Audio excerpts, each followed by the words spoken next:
Assalamualaikum warahmatullahi wabarakatuh. Perkenalkan, nama saya Rahel Yahyu Andini, mahasiswa KKN Tim 2 tahun akademik 2020-2021, mahasiswa Universitas Diponegoro dengan dosen pembimbing lapangan Ibu Irawati.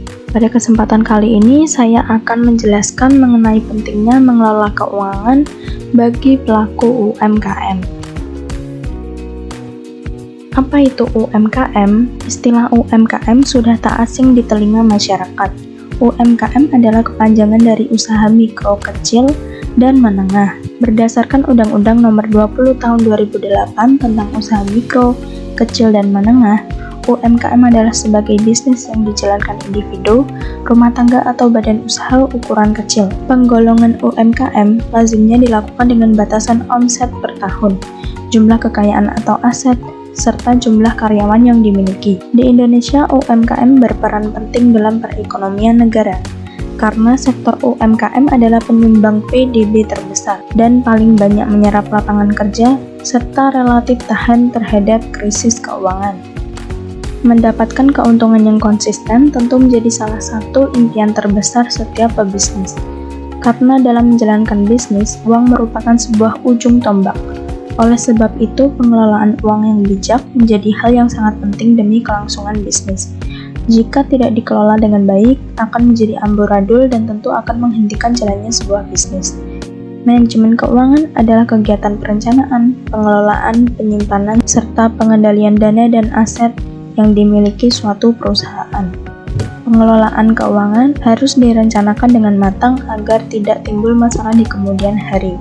Manajemen keuangan atau pengelolaan keuangan merupakan salah satu hal yang penting untuk dipelajari oleh pelaku UMKM agar bisnis dapat berjalan dengan baik.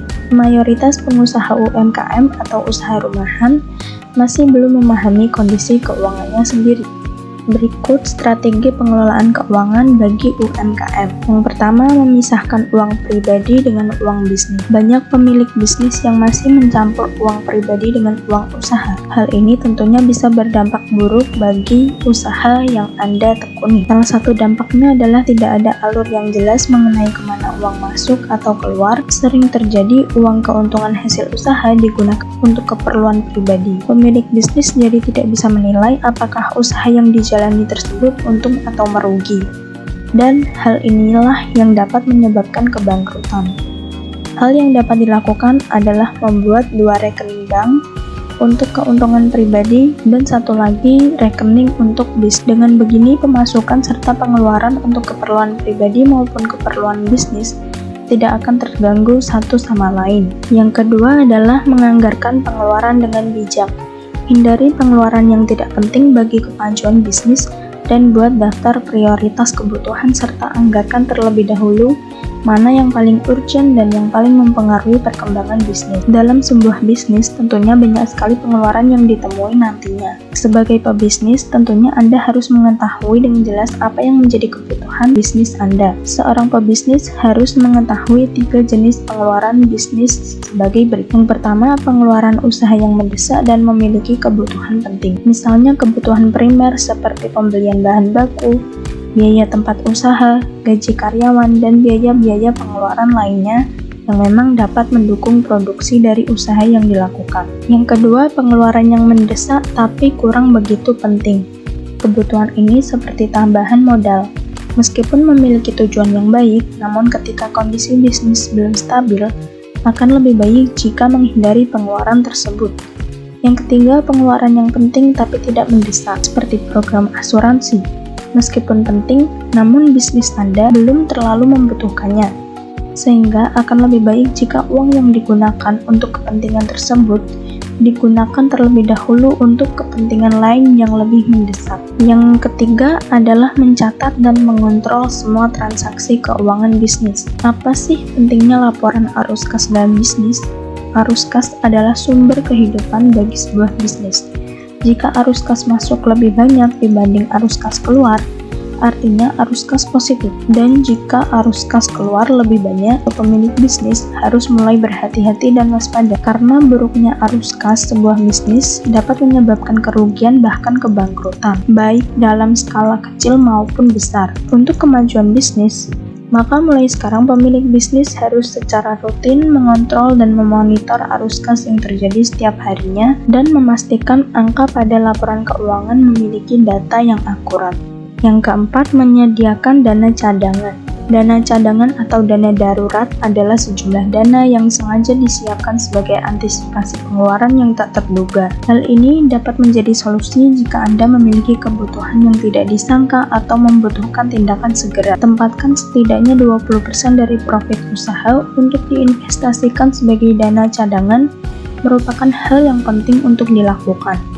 Dengan adanya dana investasi atau dana darurat, maka Anda bisa merasa aman dan lega jika terjadi sesuatu pada usaha yang sedang dijalankan. Selain itu, dapat menghindarkan pebisnis dari risiko terlilit hutang. Dan yang terakhir adalah alokasikan keuntungan. Satu hal yang perlu Anda pahami, keuntungan yang Anda dapatkan bukanlah pendapatan Anda, karena pada dasarnya keuntungan yang Anda dapat bisa digunakan untuk mengembangkan bisnis. Jadi, keuntungan tersebut bisa diputar menjadi modal tambahan usaha pada bisnis yang Anda tekuni. Pengembangan bisnis tentu menjadi salah satu hal terpenting yang wajib diprioritaskan. Gunakan kurang lebih 10% dari keuntungan untuk pengembangan usaha. Namun, jika Anda ingin merasakan keuntungan yang diperoleh, cara yang tepat adalah dengan mengalokasikan keuntungan yang didapat sejak awal dengan pembagian persentase sebagai berikut: 20% untuk cicilan hutang, 40% untuk tambahan modal, 30% untuk kepentingan Anda pribadi, dan yang terakhir 10% sebagai investasi atau tabungan pribadi.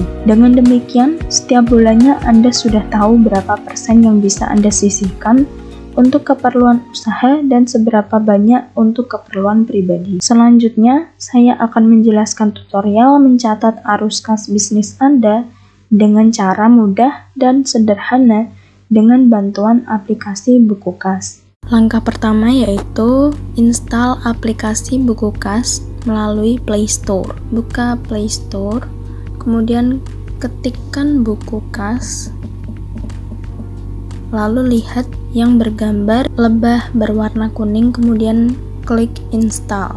Karena di sini saya sudah menginstal, maka saya bisa langsung membuka aplikasi tersebut.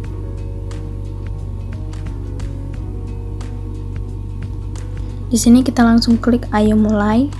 Setelah masuk di aplikasi tersebut, Bapak dan Ibu diharuskan memasukkan nomor telepon yang sering Bapak Ibu gunakan. Setelah itu, kode OTP akan dikirimkan melalui SMS atau WhatsApp. Setelah berhasil login di aplikasi tersebut, maka akan ada tampilan untuk memasukkan nama bisnis atau toko. Di sini saya mencontohkan untuk toko buku Jaya.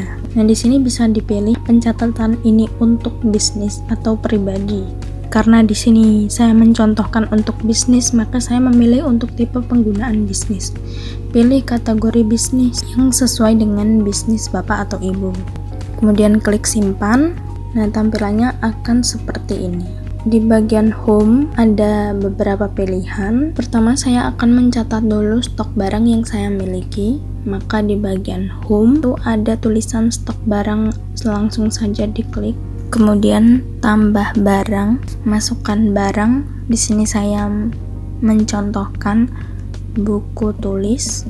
Kemudian di bagian bawah di sini bisa menentukan stok minimum. Ketika stok Bapak atau Ibu sudah mencapai minimum, buku kas akan memberikan saya peringatan bahwa saya harus melakukan pembelian persediaan ulang. Kemudian saya klik simpan. Kemudian saya tambah barang lagi.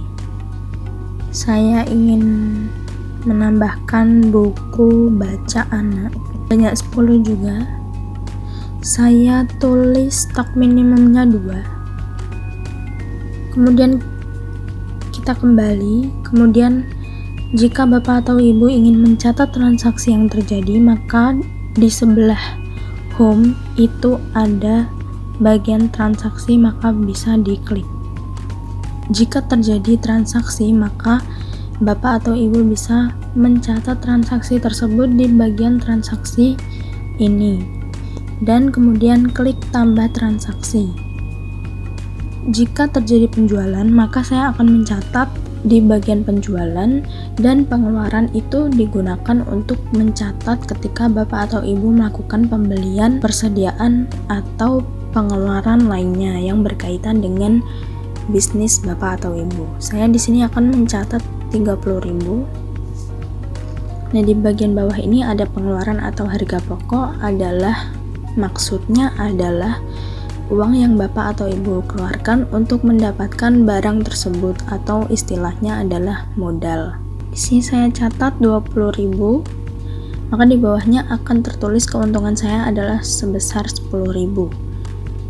Tambahkan catatan atau keterangan yang berkaitan dengan transaksi tersebut. Bapak atau Ibu bisa memilih tanggal terjadinya transaksi tersebut. Kemudian saya pilih terapkan. Di bagian bawah nanti ada informasi opsional. Di sini saya pilih buku baca anak sudah terjual sebanyak 1 unit. Klik simpan dan klik simpan transaksi. Kemudian tutup. Selanjutnya adalah mencatat hutang piutang. Untuk mencatat hutang dan piutang yang terjadi di bisnis Anda, klik tambah hutang piutang.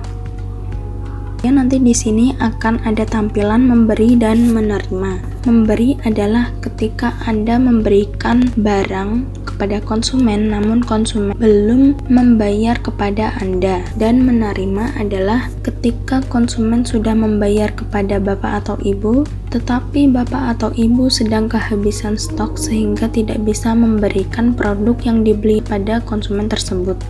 Di sini saya akan mencontohkan untuk pencatatan kondisi ketika konsumen memiliki hutang kepada saya. Saya telah menjual 30.000 buku. Kemudian saya ketikkan nama saja, atau bisa pilih dari buku kontak. Kemudian di bagian bawah akan ada catatan yang berhubungan dengan transaksi tersebut. Kemudian tentukan tanggal terjadinya hutang piutang tersebut. Saya memilih tanggal 19 Juli. Kemudian saya klik simpan, maka transaksi hutang piutang sudah tercatat otomatis. Setelah Anda selesai melakukan pencatatan, maka tampilannya akan menjadi seperti ini.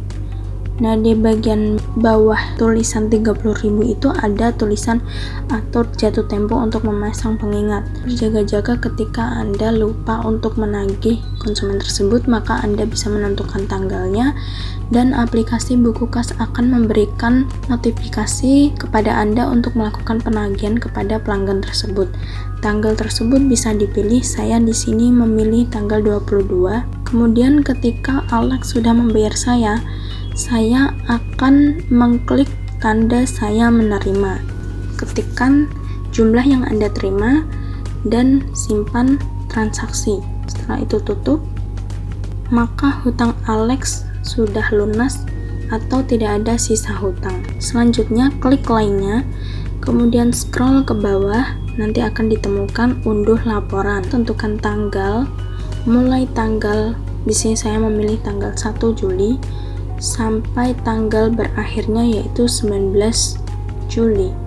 Bapak atau Ibu bisa memilih untuk mencetak laporan laba rugi, laporan hutang piutang, atau laporan pelanggan.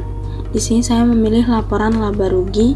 Kemudian Bapak atau Ibu bisa memilih file berbentuk PDF atau Excel. Di sini saya memilih file PDF, kemudian klik unduh. Tunggu hingga proses mengunduh selesai, dan tampilannya akan seperti ini. Akan tertera total penjualan, total pengeluaran, dan keuntungan yang didapatkan. Sekian penjelasan tutorial dari aplikasi buku kas. Wassalamualaikum warahmatullahi wabarakatuh.